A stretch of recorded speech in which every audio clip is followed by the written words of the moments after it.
Welcome to the Megillah Project. One story, many angles. Come learn with us. I love to look at Torah stories from the perspective of the women characters. And so looking at the story of Purim, we often think about Esther as a central point of view. But of course, there's also Vashti.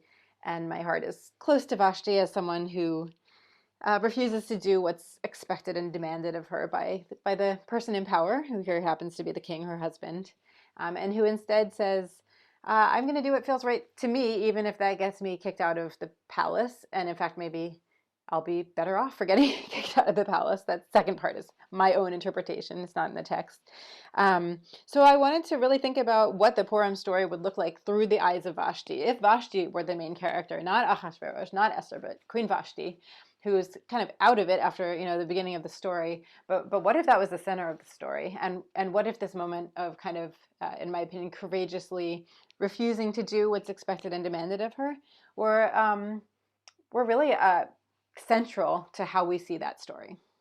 In the story itself, the king is having this huge party, and he's had an open bar for all the men of the kingdom for days, which is not a great scene if you just kind of think about what that would probably be like, especially for the queen. And when he calls her in, he calls and demands that she basically be paraded in front of all these wasted men wearing the royal crown. There's a very famous Midrash commentary that essentially is based off the fact that she refuses to do this. And I think the tension that this Midrash is responding to is, how could a woman, a queen to a king, stand up to this king and say, no, I'm not doing this thing, and kind of humiliate him in front of all these people. And in fact, what happens is that she essentially gets kicked out of her position as queen and banished. So what would give her this courage? So this particular Midrash, which is so famous that it's often kind of taught as part of the original story, but it is a separate layer of the text. It's a later commentary, posits that when the king commanded her to appear wearing her crown, her royal crown, he actually specifically commanded her to appear wearing only her royal crown, which is far worse. Again, thinking about, this kind of huge courtyard full of drunk men, and this king demanding that his wife, the royal queen, appear naked with the royal crown on. So that's how the rabbis kind of justify her courage. Essentially, was that what was being asked of her was so ridiculous that she kind of had to refuse. So it's an amazing tradition. It's an amazing kind of literary twist to add onto the story. I also, on a more basic level, just based on the text of the story itself, kind of love the idea of any man or really person demanding that any other person appear in a certain way. The move of refusing that demand, to me, is really interesting and powerful, and speaks to a lot of the themes of the Purim story in terms of the hidden becoming revealed, which I think on a personal kind of lived level can be a kind of symbolic motion of showing the world who we really are, what we really want to do, how we really want to show up, who we want to be, how we want to spend our days, even if it's not necessarily what the world expects of us. As someone with a musical background in a lot of different traditions, ranging from classical to kind of indie rock to more kind of traditional fiddle styles of various cultures, when I sit down to write a song about a woman in Torah for my Girls in Trouble project, part of my midrashic creation process is always thinking about what genre. So is this a song that would be like a good kind of indie rock anthem, or would it be better as a kind of classical strings accompanied ballad, perhaps? And when I thought about this kind of feisty moment of Vashti just refusing, the simplicity of it resonated to me with the form of Appalachian fiddle tunes. And it's very traditional in that form to have a kind of musical structure of the fiddle and the mandolin or guitar and bass are playing a musical statement, and then you'll sort of sing, shout some words that follow the same melody. And it's not like a ballad, which is also from that tradition, but a ballad is really, weaving this whole long story and telling a narrative through time. And this kind of fiddle tune, the lyrics are sort of just calling out these kind of essentialized little moments of the story. And so I thought that was a good way to really kind of just boil down this essential refusal of Vashti, as well as a little bit of narrative drama of imagining maybe she's, if Vashti's around to kind of watch this beauty pageant happen so that she can get replaced, what kind of voice would she have about that? And maybe there's this sort of kind of seen it all wisdom of the more mature queen being like, have fun with your pretty new wife, dude. I'm out of here.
myself a life.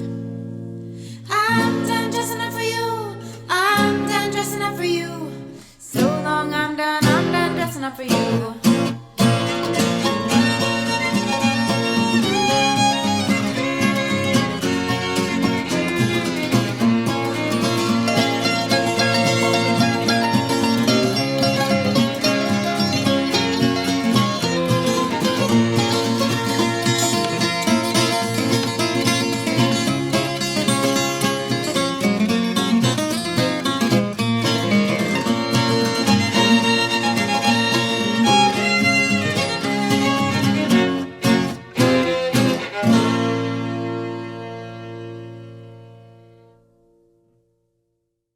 It was fun for me to think about the Purim story, which has a lot of language, which is very kind of ancient Persia. You know, even when we translate it, you know, these sort of like eunuchs and gathered, you know, menfolk of the province and banquets and things like that.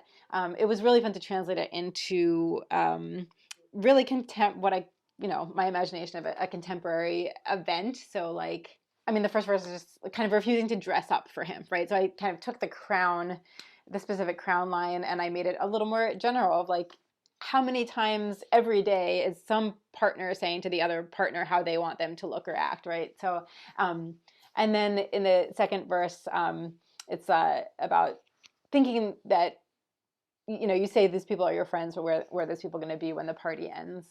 So just sort of like buying the favors of others, and whether it's online, kind of, you know, like finding ways to get more popular and leverage, you know, say the right thing that's going to go viral, or whether it's, you know, not really these days, but in actual real life gatherings, like what is the price of buying people's friendship, or kind of, you know, advertising yourself to get more popularity, which feels like, when I think of it in those terms, it feels like, oh yeah, that's Twitter, the same way that it's like a banquet in Shushan, like, and then this third part about the get yourself a pretty new wife is obviously just something that still continues to happen to this day. And I just love the idea of like this kind of wiser, queenly woman consciously deciding to step out of the beauty norms and to step out of the demands put upon her and the social expectations, and just kind of walk out on her own into whatever new life awaits her. And like, I kind of like to imagine that she's like wishing Esther the best, but at that moment she may not be, and that she's just sort of saying goodbye to all that. And I really love looking at the Purim story with that as a central moment. So in the Girls in Trouble project, I have 3 albums of songs about biblical women, with 10 songs each. That's a lot of biblical women's stories. And I have not yet told the story of Esther, although I actually I just couldn't quite figure out how to give her the kind of agency, even though she has a lot of agency in this story, but I just couldn't quite find my way in to the Esther character. There's something about the scope of her story. There wasn't one particular moment that I could find to kind of zero in on until this year. And somehow during this kind of pandemic year, I began to really think a lot about structures of power, and the moment that Esther approaches the king uninvited, which is actually kind of a big risk that she takes, because you can be put to death for doing that. And so he has to kind of lift up this scepter to show that he accepts her approaching him unbidden. And that moment kind of jumped out at me. I also honestly was watching Game of Thrones. I think that Game of Thrones helped me get into the Esther version, because I was just kind of in this, royal, brutal world in my mind. I thought, okay, now I get Esther a little more. So I did write a song about her this year. It was actually a very moving song for me to be writing, especially in this kind of intense year. I wrote it on piano, which I do not usually. I come from a violin background, and I have some piano training, and then I've been playing guitar for years, and that's such a traditional songwriting instrument. So usually it's just not my go-to to write on piano. But for this, I did. And it was really, yes, it was really moving to think about power structures. And I mean, what I kind of ended up framing it as is Esther appealing to the king to find the vulnerability inside himself. And in a year of political kind of upheaval and kind of echoes of perhaps kingly behavior, and this kind of just thirst for compassion, and for seeing leaders show compassion when that's not what's being evinced around us.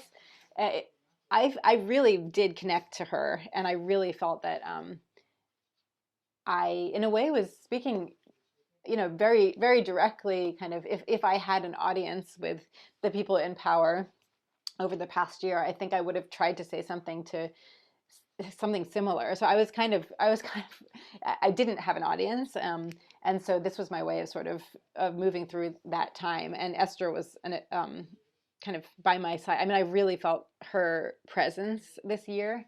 And yeah, it was very moving to me.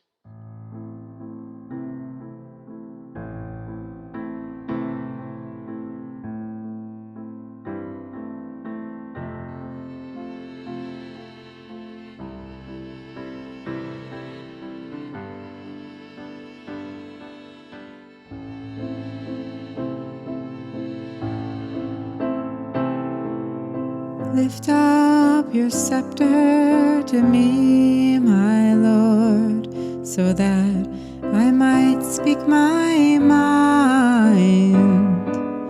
So many ways you can be, my Lord. Will you be kind? Will you be cruel? You can be monarch and still play the fool.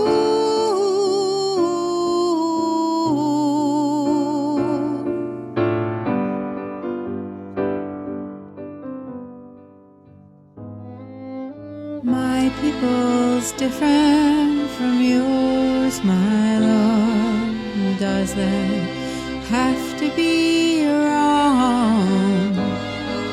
The blacksmithy works at his forge, my Lord, the singer her song. When it's your move, will you be king or pawn?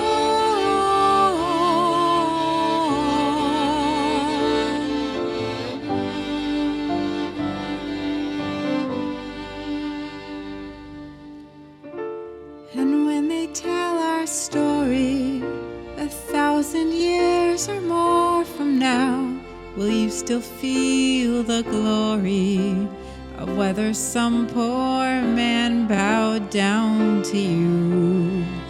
When your bones in the ground, I'll be there too. It's what we humans do. So many ways we can hide, my Lord, and only one way to be known. Show me the pain that's inside you, Lord. I'll show you my own. We'll make a world where we won't be alone.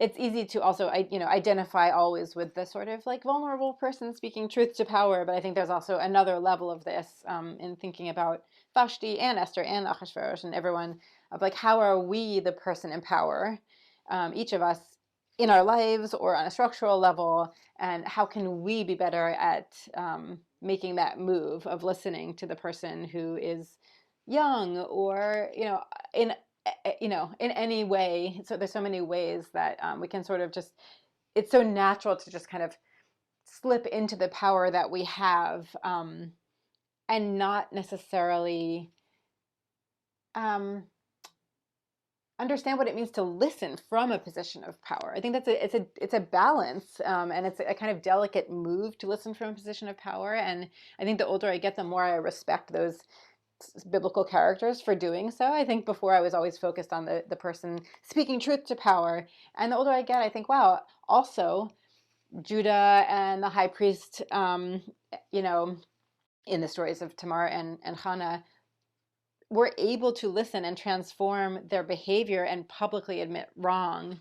And that's really powerful too. So how can we learn from that, as well as just that the courage of the oppressed?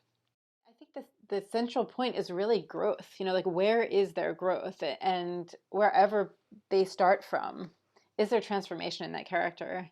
Yeah, it's just something I feel like I don't hear talked about as much as I have been thinking about it recently. I think it's easier to have your main character who goes through the transformation. But I think even just thinking about kind of my favorite, even thinking about Game of Thrones, for example, everyone's on their arc, right? And the people who don't change at all are really the true villains, and in a way, kind of the least interesting. In a way, they're just foils for everyone around them, wherever they are on the kind of the positive, negative spectrum, to have their own journey and their own transformation. Writing my Esther song, I have really been thinking about Esther appealing to the vulnerability inside Achashverosh, and looking at the story, that's a beautiful way to read it. It's also like, well, if if it's only based on you thinking, well, I love this person, I don't want their particular tribe to be exterminated, in a way that is self-serving in its own way. And so I think my Esther song is really, it's really kind of ultra hopeful in a way, where it's kind of asking, like, can the transformation actually be beyond just what's good for the self? Can it really transcend the ego and the self and be towards kind of healing for everyone, which is I think it's a high, tall order, but I also think for all of us, that is essentially the journey, and that kind of smaller opening of awareness towards helping people who it helps us directly to help in an obvious way, I think is kind of an earlier step in that journey. So that's something I've been thinking about a lot also in terms of the arcs of the characters in this story.